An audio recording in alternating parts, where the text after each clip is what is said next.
मेरे प्यारे दोस्तों, कैसे हैं आप सब? आशा करता हूँ कि आप लोग अच्छे होंगे, स्वस्थ होंगे।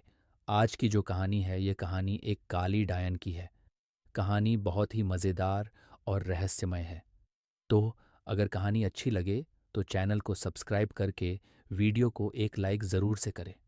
तो चलिए, सुनते हैं काली डायन की कहानी।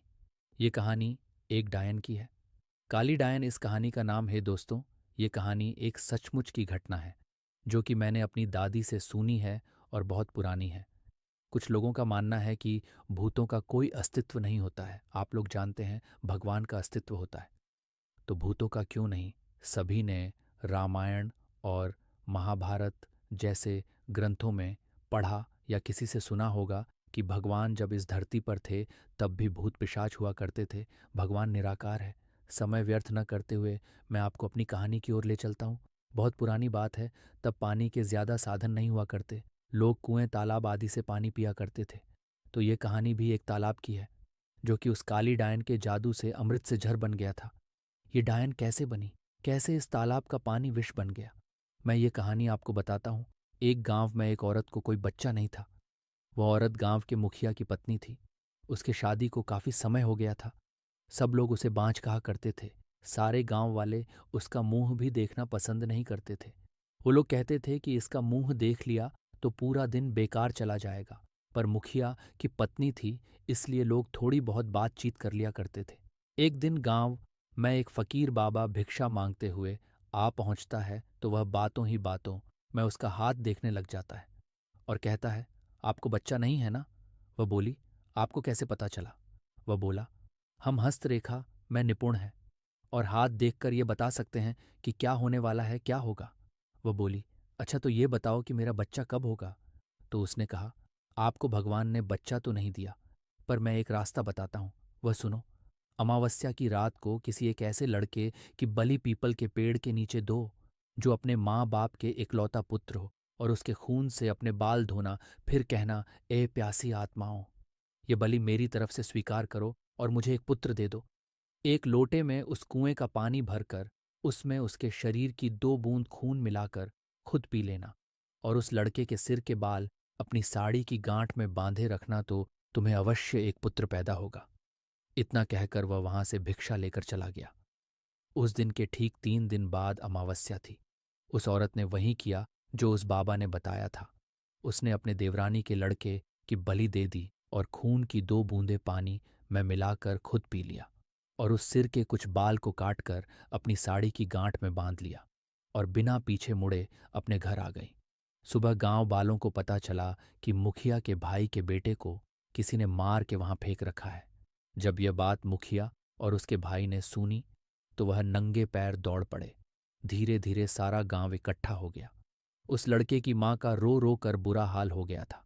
तब किसी व्यक्ति ने हिम्मत जुटाकर उस सिर को धड़ से जोड़ा और उसे नदी में बहाने की सलाह दी। वैसा ही किया। लोगों ने उस लाश को पानी में बहा दिया। सब लोग यही कह रहे थे, किसने किया? ये सब कैसे हुआ? सब लोगों के लिए यह घटना चिंता का विषय बन गई थी। जब मुखिया घर पहुंचा तो क्या देखता है कि उसकी पत्नी तो पकवान बना रही थी। वह बड़ी खुश नजर आ रही थी। मुखिया ने क्रोध में कहा, क्या तुम्हें इस बात का बिल्कुल भी दुख नहीं है कि हमारे भाई का बेटा मर गया है? वह पहले ऐसी नजरों से देखी जैसे कि उसे मार ही डालेगी। फिर कहने लगी, लड़का उसका मरा है, मेरा नहीं। मैं क्यों शोक मनाऊं? और हंसने लगी और कहने लगी, तुम पागल हो। तुम्हें तो खुश तो होना चाहिए कि अब तुम्हारे भी एक पुत्र आने वाला है, और यह जानकर और खुशी होगी कि वह इस जायदाद का अकेला वारिस होगा। हाँ हाँ हाँ, वह फिर ऐसे हंसी। यह देखकर मुखिया से रहा नहीं गया और उसे जान से मारने के लिए तलवार उठाने चला गया। वह अंदर तलवार ढूंढ रहा था, पर तलवार नहीं मिली। जब वह पत्नी के बेड के पास पहुंचा तो क्या देखता है कि सारे कपड़े खून से लथपथ हैं और तलवार भी वहीं पड़ी है और उस पर खून लगा है। वह यह सब देखते ही समझ गया कि यह सब इसने पुत्र प्राप्ति के लिए बलि दी है। उसने उसे मारने का विचार बनाया। फिर सोचा कि अभी मैं इसको मार दूंगा तो सब लोग मुझे गलत समझेंगे, और वह वहां से चला गया। उस दिन से गांव में ऐसी ऐसी घटना होने लगी। किसी की भैंस मर गई, किसी ने उसे मार डाला और उसके शरीर के अंग इधर उधर फैले पड़े, जैसे कि किसी ने उसे नोच नोच कर खाया हो। तो किसी दिन किसी का कुत्ता, किसी का बछड़ा, तो किसी की बकरी मर गई, और उसी तरीके से वह सब मर रही थी जिस तरीके से भैंस को किसी ने मारा था। ऐसी घटना से सारा गांव परेशान था। किसी को यह समझ नहीं आ रहा था कि आखिर हो क्या रहा है। एक दिन की बात है, मुखिया रात को अपने गेट के पास सोया हुआ था। आधी रात के समय उसे गेट खुलने की आवाज आई। वह जाग गया। उसने देखा कि एक औरत बाल बिखरे हुए आधी रात को बाहर चली जा रही है। देखने में तो ऐसा लग रहा था कि जैसे उसको कोई खींच कर ले जा रहा हो। भादों, अगस्त की काली रात थी। चारों तरफ से आवाजें आ रही थीं। कहीं सियार तो कहीं कुत्ते भौंकते। ऐसा लग रहा था उसे कि जैसे यह रात जाने क्या कयामत रहेगी। अचानक उसे एक गाय के बछड़े के रंभाने की आवाज आई। वह समझ गया, हो न हो यही सारे गांव की बर्बादी का कारण है। मुखिया के दिमाग में एक आइडिया आया कि क्यों ना मैं चलकर देखूं कि यह कहाँ जाती है। वह उठकर चल दिया। उसने आगे चल के क्या देखा कि पड़ोसी के गाय का बछड़ा का कटा हुआ मुंड पड़ा है, और उसके धड़ को वह औरत खींचकर पीपल की ओर ले जा रही। हे, और ले जाकर उसने वही शब्द दोहराया, यह लो प्यासी आत्मा, ओ मैं तुम्हारे लिए भोजन लाई हूं। मुखिया ये सब नीम के पेड़ से छुपकर देख रहा था। एकदम वह क्या देखता है कि चार काली छाया वहां प्रकट हुई। देखते ही देखते वह ऐसे भयानक शरीर में बदल गई कि उसे देखकर उसके शरीर के रोंगटे खड़े हो गए। उनके ये बड़े बड़े दांत, लाल लाल आंखें, शरीर पूरा जला हुआ, बड़े बड़े नाखून, आंखें तो ऐसे चमक रही थी कि बार बार बदलने वाली लाइट जल रही हो। इतना भयानक दृश्य उसने अपनी जिंदगी में कभी नहीं देखा था। वह क्या देखता है कि वो चारों भूत और उसकी पत्नी उस लाश को खाने लगी, दोनों हाथों से लपक कर, जैसे कि कोई भूखा व्यक्ति खाने पर टूट पड़ता है। ये सब देखकर मुखिया के पैर के नीचे की जमीन खिसक गई कि उसकी पत्नी एक डायन है। जब उन्होंने सारे मांस को नोच नोच कर खा डाला, तब उसने एक भूतों की एक बात सुनी और कहा कि बस 3 दिन बाद फिर अमावस्या है और हमारी शक्ति उस दिन बढ़ जाएगी। तब हम तुम्हें पूरी शक्ति सौंप देंगे और तुम अपनी मर्जी से कुछ भी कर सकती हो। तुम गांव वालों को अपनी उंगली पर नाचा सकती हो। उसने ये सब सुनकर सारे गांव को चोरी चोरी जगा करके कहा, देखो मैं तुम्हें बताता हूं कि तुम्हारी बर्बादी एक डायन की वजह से हुई है। और सबसे कहा कि अपनी अपनी लाठी उठाओ और चलो मेरे साथ। आज उस डायन का अंत हम सब मिलकर करेंगे। और सब भागते हुए उस पीपल की ओर चल दिए। सारे गांव को अपनी तरफ आते देख सारे भूत तो गायब हो गए, पर वह डायन खड़ी रह गई। मुखिया की पत्नी को इस हालत में देखकर सारे गांव वालों के तो होश उड़ गए और वह रुक गए। मुखिया ने कहा, खड़े क्यों रह गए? ये तुम्हारी मालकिन नहीं, डायन है। डायन। और ये बोलते हुए सब उसे लाठियों से मारने लगे। वह अपनी जान बचाकर भागी और भागते हुए उस कुएं में जा गिरी। उसकी साड़ी ऊपर अटक गई और वह चिल्लाने लगी, बचाओ बचाओ! सारे गांव वालों ने कहा, इसे सजा अपने आप मिलेगी, लटकी रहने दो इसे। वह चिल्लाती रही। सारे लोग उसका यह तमाशा देख रहे थे। वह चीखती रही, चिल्लाती रही, मुझे ऊपर निकालो, मुझे पानी पिलाओ। पर किसी ने उसकी सहायता नहीं की। पर वो बार बार यही बोलती रही कि मैं तुम सब गांव वालों को बर्बाद कर दूंगी। एक एक को मैंने पानी के लिए नहीं तरसाया तो मेरा नाम भी काली डायन नहीं। यही नाम दिया है तुमने मुझे। मैं तुम्हें छोड़ूंगी नहीं। 2 दिन तक उसकी लाश यूं ही लटकती रही। तीसरे दिन अमावस्या थी। उस दिन की रात के बाद उस लाश का पता नहीं चला कि कहाँ गई उसकी लाश, जबकि कुआं बिल्कुल सूखा था। उस बात को काफी टाइम हो चुका था। लोग उसके बारे में भूल चुके थे। कुछ दिन बाद ऐसी ऐसी खबर सुनने को मिली कि उस कुएं से आवाजें आती हैं। कभी वही बात सुनाई पड़ती कि मैं तुम लोगों को पानी के लिए तड़पा दूंगी, और कभी रात में मंत्रों की आवाजें आती। लोग उस राज को समझ रहे थे कि उसका जब तक शरीर नहीं जल जाता तब तक उसकी आत्मा भटकती रहेगी। कुछ दिनों बाद गांव के कुएं का अचानक पानी सूख गया तो वो लोग परेशान हो गए। कुछ दिनों बाद क्या देखते हैं कि जिस कुएं में वह मारी थी वह पानी से भर गया है। यह आश्चर्य देखते हुए कुछ लोगों ने कहा, क्या पता है कि उसी ने यह सब किया हो।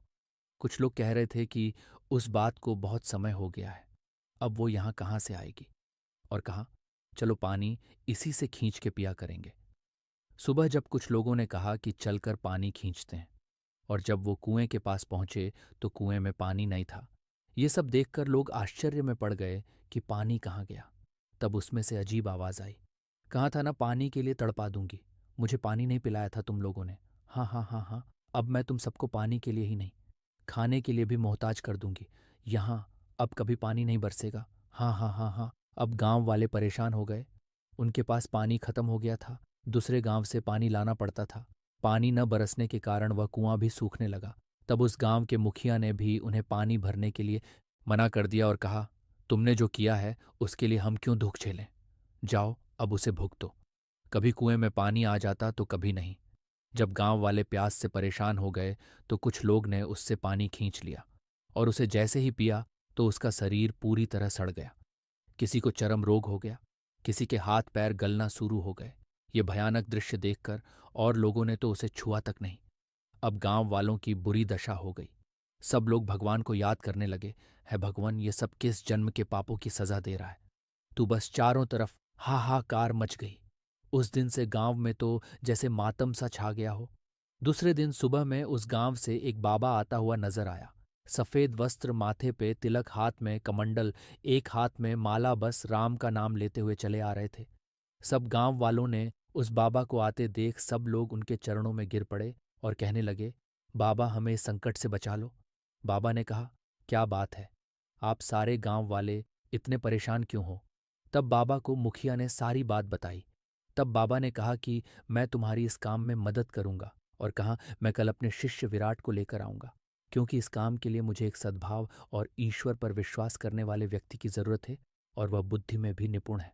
आप लोग धैर्य रखिए, मैं अवश्य वापस आऊंगा। ये कहकर बाबा वहां से चले गए। दूसरे दिन सूर्य उदय होने से पहले वह अपने शिष्य विराट के साथ उस गांव में पहुंच गए। सब लोगों ने बाबा को प्रणाम किया।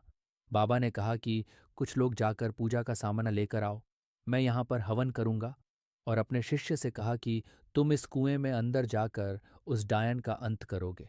और अमीन, तुम्हें कुछ ध्यान में रखने वाली बातें बताता हूँ कि इस कुएं में उतरने से पहले तुम्हें सच्चे मन से भगवान का स्मरण करके बिना मुंह में पानी जाते हुए नीचे पहुंचना पड़ेगा। और तुम्हें इस कुएं की गहराई यानी पाताल तक पहुंचना पड़ेगा। ध्यान रहे, यह काम सूरज डूबने से पहले खत्म करना पड़ेगा, क्योंकि दिन के डूबते ही बुरी आत्मा ओ की शक्ति बढ़ जाती है। ध्यान रहे कि सबसे पहले डायन के बाल काटने हैं, जिससे वह कमजोर पड़ जाएगी। जब वह पूरी तरह से कमजोर पड़ जाए, तब भगवान का नाम लेकर ये खंजर जो मैं तुम्हें दे रहा हूं, इससे उसको मार देना और उसके शरीर को जला देना, और मैं यहाँ यज्ञ करके तुम्हारी मदद करूंगा। उनका शिष्य तो समझ गया, पर कुछ गांव वालों ने पूछा, बाबा इस कुएं में पानी में कैसे उसकी लाश को जलाओगे। तब बाबा ने बताया कि वह पाताल लोक में अपने घरों की तरह रह रही है। वहां भी आत्मा, ओ और भूत प्रेतों के घर हुआ करते हैं। तब गांव वालों को समझ में आया। बाबा ने अपने शिष्य से कहा कि अब देर मत करो, तुम जल्दी जाओ। तब उनका शिष्य ने भगवान का नाम लेकर उस कुएं में कूद गया, और इधर बाबा मंत्रों से यज्ञ करने लगे। जब विराट वहां पहुंचा तो क्या देखता है, काफी बड़ा खंडर है, और कहीं से मंत्रों की आवाजें आ रही हैं। तो वो वहां जाकर क्या देखता है कि एक बाल बिखरे हुए एक औरत आहुति आग में दिए जा रही है। जैसे ही वह उसके पास पहुंचा तो उसे पता चल गया, और वह पीछे मुड़कर देख करके बोली, कौन हो तुम और यहाँ क्यों आए हो। वह बोला, मैं विराट हूं, और गांव वालों की तरफ से मैं तुम्हें यहाँ मारने के लिए आया हूं। वह हंसी, हाँ हाँ हाँ हाँ, तुम मरोगे। मुझे साधारण मनुष्य, गांव वालों ने तुझे यहाँ भेजा और तू मरने चाला आया। लौट जा और अपने प्राण बचा ले, मुझसे नहीं तो। वह बोला, नहीं तो क्या मुझे मार डालोगी। वह बोली, समझदार हो। वह बोला, तू अपने प्राण बचाना चाहती है तो इस गांव और इस कुएं को छोड़कर चली जाओ, नहीं तो तुझे मारना होगा। उसने इतना कहकर जैसे ही उसके ऊपर उसे मारने को झपटा, वह एकदम गायब हो गई, और उसका वार खाली निकल गया। अब बस उसे उसकी आवाज सुनाई दे रही थी। अब वह क्या करे। उसके पीछे से उसे एक बार उसने उसे ऐसा मारा कि उसका सिर दीवार से टकराया और बेहोश हो गया। तभी उसे उसके गुरु की आवाज सुनाई दी, बेटे अपनी आत्मा की शक्ति से देख और भगवान क्या ध्यान लगा, तुझे सब कुछ नजर आएगा। उसने भगवान का ध्यान करके आंखें खोली तो उसे वह डायन दीवार से छुपी हुई नजर आई, और उसके बाल दिख रहे थे। तभी उसको गुरु की बात का ध्यान आया तो उसने झट से उसके बाल काट दिए, और वह झट से उसको मारने के लिए खंजर उठाया। तो वह गिड़गिड़ाने लगी कि तुम आदमी हो, मैं औरत, और मैं अकेली हूं, तुम मुझे छोड़ दो। और रोने लगी। बाल काटने से उसकी सारी शक्ति कमजोर पड़ गई। पहले तो उसे उस पर दया आई, पर जब गांव वालों के दुख को याद किया तो उसने देर न करते हुए वह खंजर उसके सीने के बीच उतार दिया, और उस अग्निकुंड में उसके शरीर को जला दिया। उसकी आत्मा चीखती चिल्लाती हुई, मैं वापस आऊंगी, मैं वापस आऊंगी, उस कुएं के ऊपर से निकल गई। जब गांव वालों ने वह आत्मा देखी तो वह लोग डर गए। तब बाबा ने कहा, अब कोई डरने की बात नहीं है, अब इसका शरीर खत्म हो चुका है, अब ये तुम्हारा कुछ भी नहीं बिगाड़ सकती। तभी विराट कुएं से बाहर आया। तब गांव वालों ने उसे बधाई दी और कहा कि अगर तुम ना होते तो पता नहीं हमारा क्या होता। तब विराट ने कहा, यह सब तो भगवान की कृपा है। तब बाबा ने गांव वालों से कहा, अब तुम खुशी खुशी से इस कुएं का पानी पी सकते हो। सभी गांव वालों ने पानी पिया और बाबा का आदर सत्कार किया।